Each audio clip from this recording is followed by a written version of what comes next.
Sorry, I think this is going to be a part two. Somehow the camera switched off. But the last we were talking about Michael Chiesa, Kevin Holland.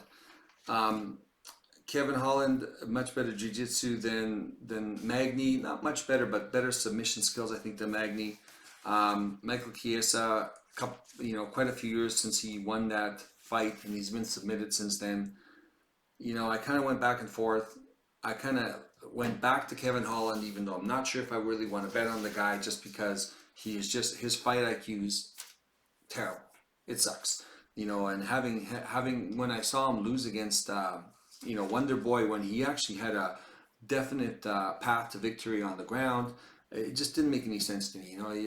I don't know. This guy's retarded. I think, like either that or he smokes too much drugs. So, but nevertheless, I don't think Chiesa has the ability right now or the drive to win this fight. And it's going to be a close fight. I think Kevin Holland's going to win this. I think if he gets taken to the ground, he's pretty good with jiu-jitsu. Even though I don't think he should be going to the ground at all, but you never know with this guy. It could be smoking, a lot of weed the night before and just didn't get the memo, right? So, anyways, pick's going to be Kevin Holland. Not super. I mean, confident in his abilities, not confident in his mental ability. So, moving on. Next fight: Tony Ferguson versus Bobby Green. Tony Ferguson, 5'11", 76.5-inch reach, 26 wins, 8 losses, 39 years old. Bobby Green, 5'10", 71-inch reach, 29 wins, 14 losses, 1 draw, 36 years old. Tony Ferguson. This is probably his retirement fight. He's 39 years old.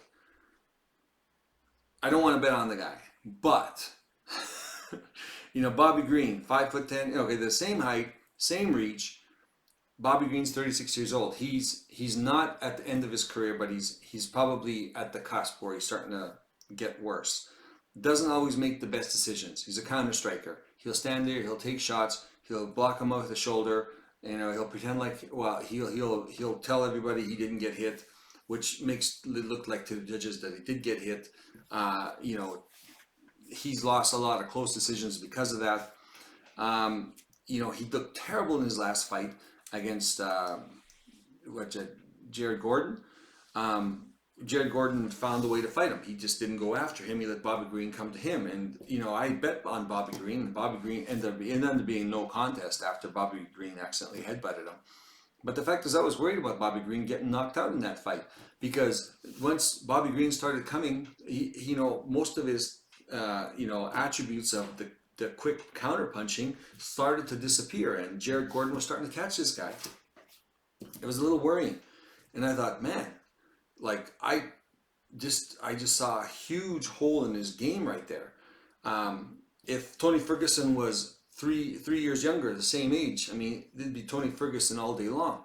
But Tony Ferguson, has had some really bad fights, lost some really brutal fights, has some brutal knockdowns. He fought Nate Diaz. He looked a shell of himself. He looked like the ghost of Tony Ferguson. So, but having said that, I mean, he looked unusually weird that fight. He didn't look, I don't know. I mean, I don't know if that's the way he is now, or if he just wasn't feeling well, or I don't know. That whole fight just seemed a little off.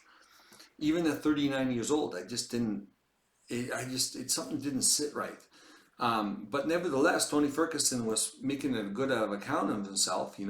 I thought he won at least one round. He ended up getting submitted, which is totally weird. I mean, I don't even think Nate Diaz is that good of a fighter, but at the end of the day, he's very effective in all his fights against everybody. So I don't know how, but it just seems to work for him.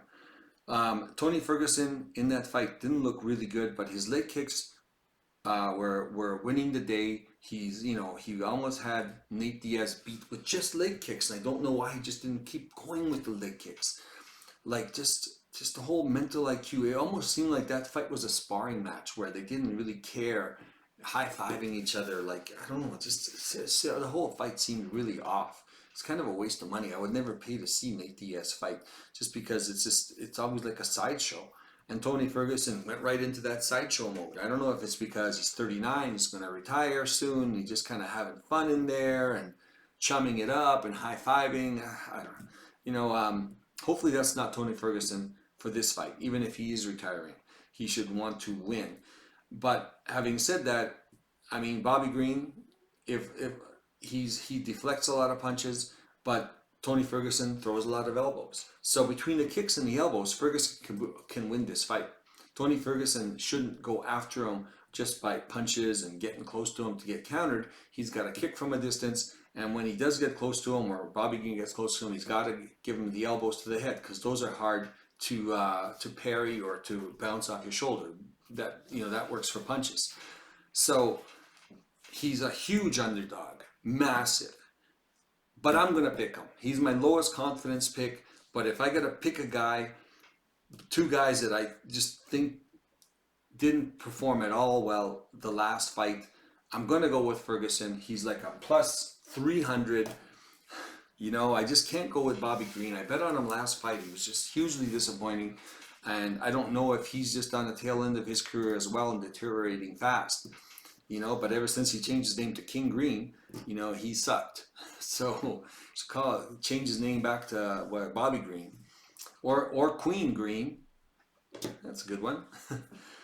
Nevertheless, Tony Ferguson is going to be the pick. Super low confidence. I think it's going to go to a decision. No one's going to get knocked out in this fight. Tony Ferguson always has a chance on the ground to submit Bobby Green. Bobby Green, even though Bobby Green is great takedown defense, I don't think it's going to go to the ground. I think they're going to strike. It's going to be close. It's going to go to a decision. If I have to go to this split decision type of scenario, I'm going to pick the plus 300 underdog. So Tony Ferguson's the pick. Moving on, Stephen Thompson versus Michel Pereira. Stephen Thompson, 6 feet tall, 75-inch reach, 17 wins, 6 losses, 1 draw, 40 years old. Michel Pereira, 6'1", 73-inch reach, 28 wins, 11 losses, 29 years old. Right off the bat, I picked Michel Pereira. After watching the last fight of Stephen Thompson and Pereira, I switched it to Thompson. And then I didn't know which one to pick. Let's break down. Last fight, Stephen Thompson, Wonder Boy, at 40 years old, looked phenomenal against another guy, Kevin Holland. But, at this age, things deteriorate fast. We don't know how, compared to what he was a year ago to what he is now. Hard to tell. It hasn't even been a year. He looked good. He looked clean. But Kevin Holland wasn't trying to make it a dirty fight. He stood in front of him and just exchanged strikes, strike for strike, strike for strike, strike for strike. Kevin Holland didn't even move very much. He actually stood just in front of him and blocked all the kicks with his hand, which eventually he broke and led to part of his demise where he couldn't defend himself in the third round, and they had to stop the fight. Well, he ended up getting KO'd, but he only had one hand. But he just let himself get kicked and he just stood in one spot. So, and then a couple of times when there was a kind of a takedown, he easily controlled, it's hard to tell if he easily controlled, but he was in top position and he basically just got up and let Stephen Thompson get up every single time. He wouldn't even hold him down to win the round or to win points at all. So that's what I'm saying is the guy's fully, retarded. But looking at this fight, Stephen Thompson looked great for that fight. But Stephen Thompson fought a guy who fought exactly the way he wanted. It was almost like a present, like a gift wrap present to make Stephen Thompson look as good as he could possibly look. Now, Michel Pereira, is he that great? No. But the guy is only 29 years old. And you think he's older, but he's been evolving from what he was like a few years ago to now. He's a completely different fighter. He takes it a little more seriously. He's fixed his stamina issues. He's getting less in crazy exchanges. He fights on the outside, and he's winning decisions. So we could very well see a much better Pereira now than we did just a few months ago because he's continually evolving. He does have a potential for takedowns. He has done it before. I think he's been working on it. If he's smart, he's been working on it.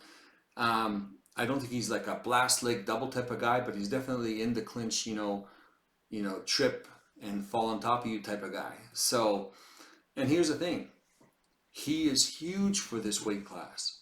He is like so muscular and so large. I think once if he gets a hold of Thompson in a clinch against the cage, he's going to take him down. I think he's just going to be too powerful. He's going to land on him. I don't know what he can do on the ground. Kevin Thompson does have Stephen Thompson does have a pretty good defense on the ground, but he doesn't even have to submit him. He just has to win points and beat Stephen Thompson. That's what he has to do. And he's not going to be standing in front of Stephen Thompson to pot shot him with kicks to the head and kicks to the body and front jab. Michel Pereira fights continually in a circle. He continually circles. Does that mean he's going to win the fight?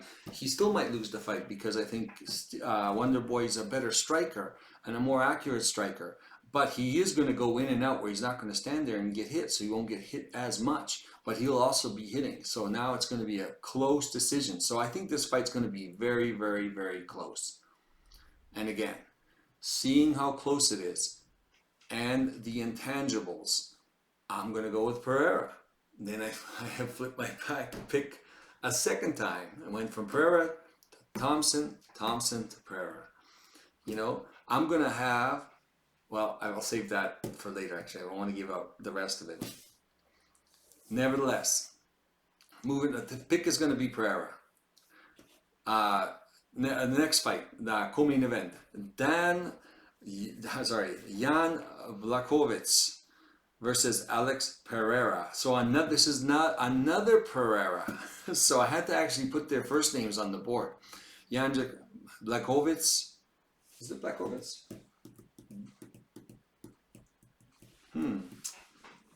6'2", 78-inch reach, 29 wins, 9 losses, 1 draw, 40 years old. Alex Pereira, 6'4", 79-inch reach, 7 wins, 2 losses, 36 years old. Alex is moving up from middleweight to heavyweight. He's huge for heavyweight. He's moving to light heavyweight from middleweight. He's huge for light middleweight. Jan Blachowicz, 6'2", barely 6'2", maybe he's closer to 6'1". He's 40 years old. He's showing it. He's still tough and he can take a punch, but his movement looks so stiff, and it's deteriorating fast. Every time I see him fight, he looks stiffer and stiffer. He's still got the Polish power. He's got the big upper body strength, but he's got really good leg kicks, but he's getting slow. And I think this is where the problem is. He could throw the leg kicks, but I think he's going to be countered with Alex Pereira.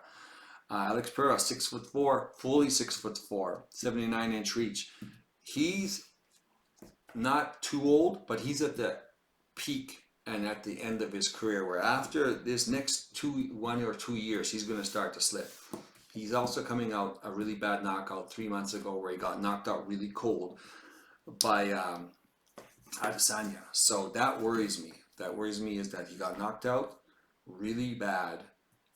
And his primary defense and part of his whole game plan is you hit me, I hit you, and I hit you harder. So having taken all this punishment for all these years in kickboxing, you got to wonder where his chin's at. Now, if his chin's where it would have been at before, he's still okay. But if not, Jan will check it and he could get knocked out. Nevertheless, Alex Pereira is going to be the better striker. I think Jan is going to be continually worried about getting knocked out. And but that's why Jan always has a pretty good defense. I went back and forth on this one. My first initial pick was Jan. So I thought Jan took Adesanya down, he could take this guy down. But looking at it more and more, he only took Adesanya down in the 4th and 5th round. He got stuffed in the 3rd round. Alex Pereira's got a pretty good takedown defense. He's training with Glover Teixeira.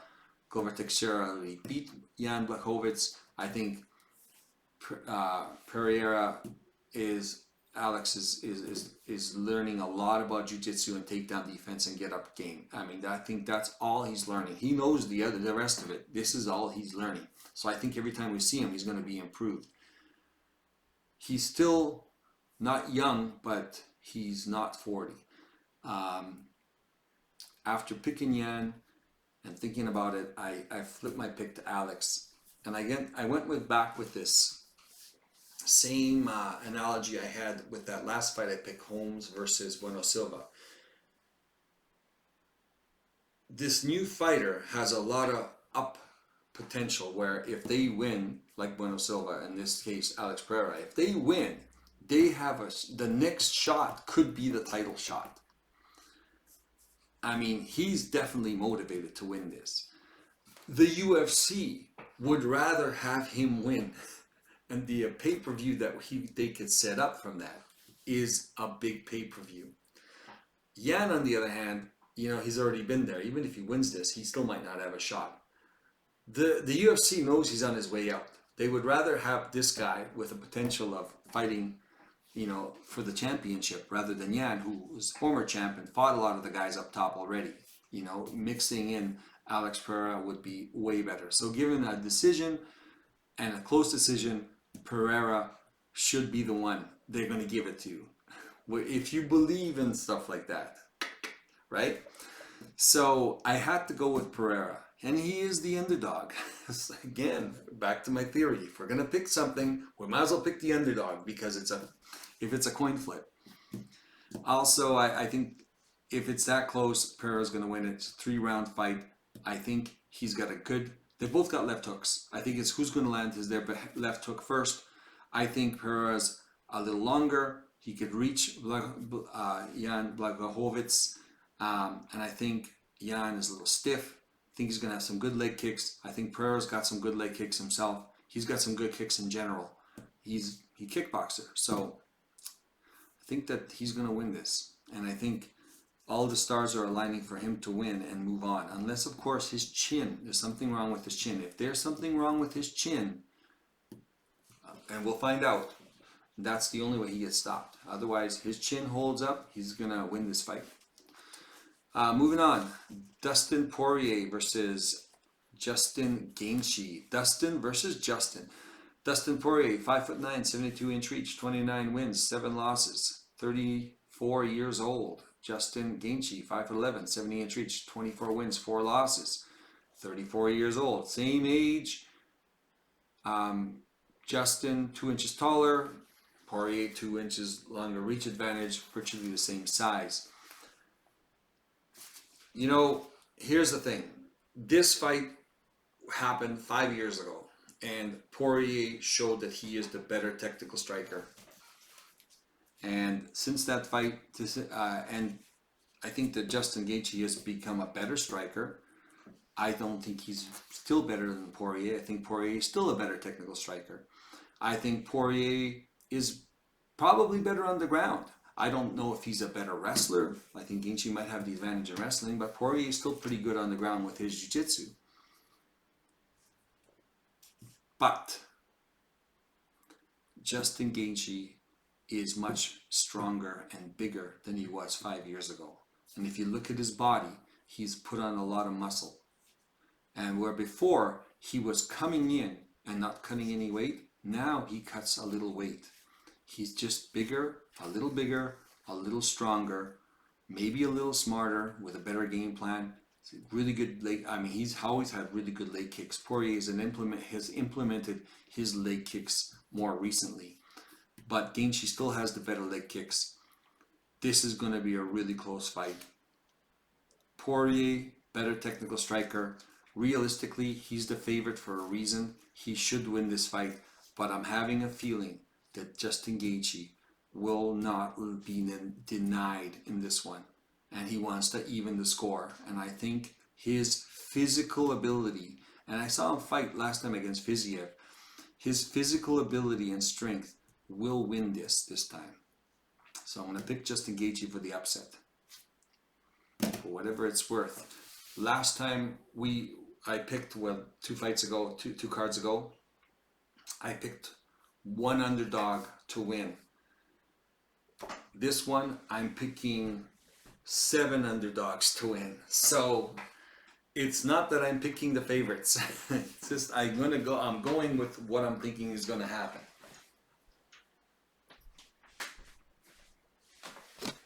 Moving on up. All right, let's do this. What do we got? How's it look? Looks good? Looks good. Hoorah. All right. All right, let's see what happens here. Most confidence. Bond Theme at 60%. He's minus 334. He's a favorite. Bond Theme. Thinking he's going to win.